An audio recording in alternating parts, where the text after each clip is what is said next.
राम मंदिर चढ़ावा चोरी मामले की, जहां चोरी में लिप्त आरोपियों से लगातार पूछताछ हो रही है और इस कड़ी में चढ़ावा चोरी एवं गबन मामले में पुलिस रिमांड पर रहे आरोपी रमाशंकर यादव उर्फ टिन्नू और उनके भतीजे मनीष यादव से करीब 39 घंटे तक गहन पूछताछ की गई।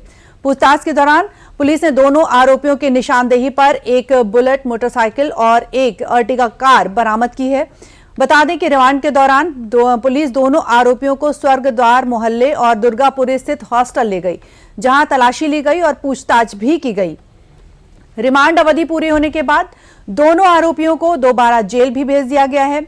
हालांकि मामले में पुलिस की जांच अभी भी जारी है और इसके अलावा राम मंदिर के दान पात्र से हुई चढ़ावा चोरी और वित्तीय अनियमितताओं के मामले में आज देश की जो सर्वोच्च अदालत है उसमें एक बेहद महत्वपूर्ण सुनवाई भी होने जा रही है। सूत्रों के मुताबिक इस हाई प्रोफाइल मामले की जांच कर रही एसआईटी ने अदालत के निर्देशानुसार अपनी विस्तृत स्टेटस रिपोर्ट सुप्रीम कोर्ट में दाखिल कर दी है। बता दें कि राम मंदिर चढ़ावा चोरी मामले की जांच के लिए गठित एसआईटी ने सुप्रीम कोर्ट में अपनी सीलबंद स्टेटस रिपोर्ट दाखिल की है और इसके साथ ही एसआईटी ने सुप्रीम कोर्ट में जो रिपोर्ट दाखिल की है चढ़ावा चोरी मामले में एसआईटी ने सुप्रीम कोर्ट को दाखिल की रिपोर्ट। सूत्रों के मुताबिक एसआईटी ने इस प्रगति रिपोर्ट में अब तक की जांच का जो पूरा ब्यौरा है वो शीर्ष अदालत के सामने रख दिया है। एसआईटी ने सुप्रीम कोर्ट में दाखिल की रिपोर्ट में टिन्नू यादव और मनीष यादव से पूछताछ का जो पूरा ब्यौरा है वो दिया गया है। चोरी की रकम से जुड़े रियल एस्टेट और कंस्ट्रक्शन नेक्सस का जो खुलासा है वो किया गया है और साथ ही हॉस्टल और गाड़ियां किराए पर देने वाले जो मनी ट्रेल है उनका भी जिक्र किया गया है। मंदिर परिसर की सुरक्षा व्यवस्था में हुई चूक को लेकर भी एसआईटी ने रिपोर्ट में महत्वपूर्ण बिंदु दर्ज किए हैं।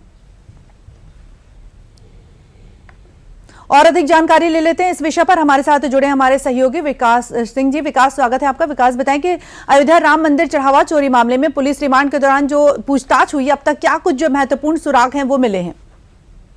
देखिए, इस मामले में जितने आरोपी थे जिनको गिरफ्तार किया कर जेल भेजा गया था उन सभी को बारी बारी से पुलिस ने अपने रिमांड पे लिया और उनसे पूछताछ की है और उनकी निशानदेही पर वहां भी पहुंची है जहां वो लोग पैसे का बंटवारा करते थे या उनके द्वारा अर्जित की गई संपत्ति हो या सामान हो, उन सभी चीजों को पुलिस ने देखा, तलाशा, खंगाला है। और सबसे बड़ी बात है कि जो बातें पता चलती थी, किसी एक व्यक्ति से जानकारी देता था, उसका सत्यापन दूसरे से कराया जाता था कि वो बातें सही बता रहा है कि नहीं बता रहा है।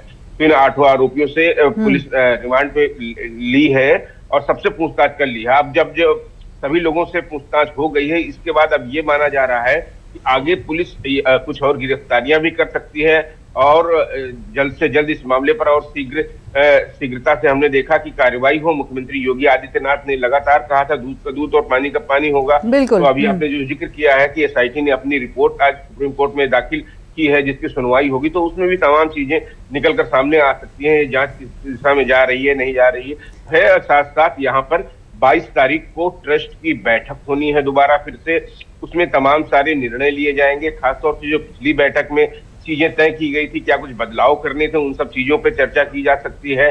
जो उन लोगों ने इस्तीफा दिया था उनकी जगह पर नए नामों का चयन किया जा सकता है।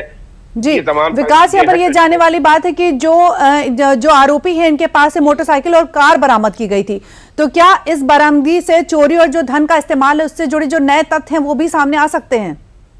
देखिए, तमाम सारे जो आरोप लगे थे उनके बाद जो बरामदगी की गई थी, तकरीबन 80 लाख की बरामदगी की गई थी इन लोगों के पास से, इन 8 आरोपियों से।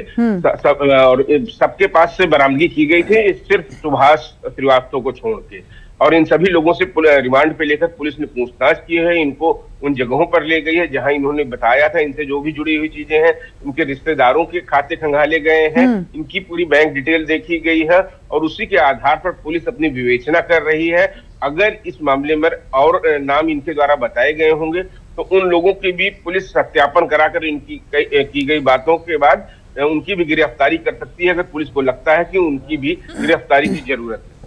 जी विकास, दोनों आरोपियों की हम बात करें तो इन दोनों आरोपियों से पूछताछ तो की गई और दोबारा इनको फिर से जेल भेज दिया गया, लेकिन क्या जांच अभी भी जारी है? ये भी कहा जा रहा है कि इस मामले में और भी जो गिरफ्तारी है वो हो सकती है और भी खुलासे हो सकते हैं? देखिए, इस मामले में जब तक पुलिस चार्जशीट दाखिल नहीं करती है तब तक जांच चला करती है। जब पूरी जांच इनकी विवेचना हो जाएगी तब पुलिस चार्जशीट दाखिल कर देगी और उसके बाद न्यायालय में आगे की कार्रवाई की जाएगी। तो फिलहाल अभी ये नहीं अनुमान लगाया जा सकता कि पुलिस अभी क्या क्या कर सकती है। हो सकता है और लोगों की गिरफ्तारी करें, इनकी निशानदेही पर जो सारी बातें आई हैं अभी विवेचना चलती रहेगी फिलहाल तो। जी, तो कहीं ना कहीं विकास कहा जा सकता है कि जो कुछ भी नए खुलासे होंगे उनसे अन्य लोगों की भूमिका भी सामने आने की संभावना हो सकती है। बहुत बहुत धन्यवाद विकास तमाम जानकारियां देने के लिए।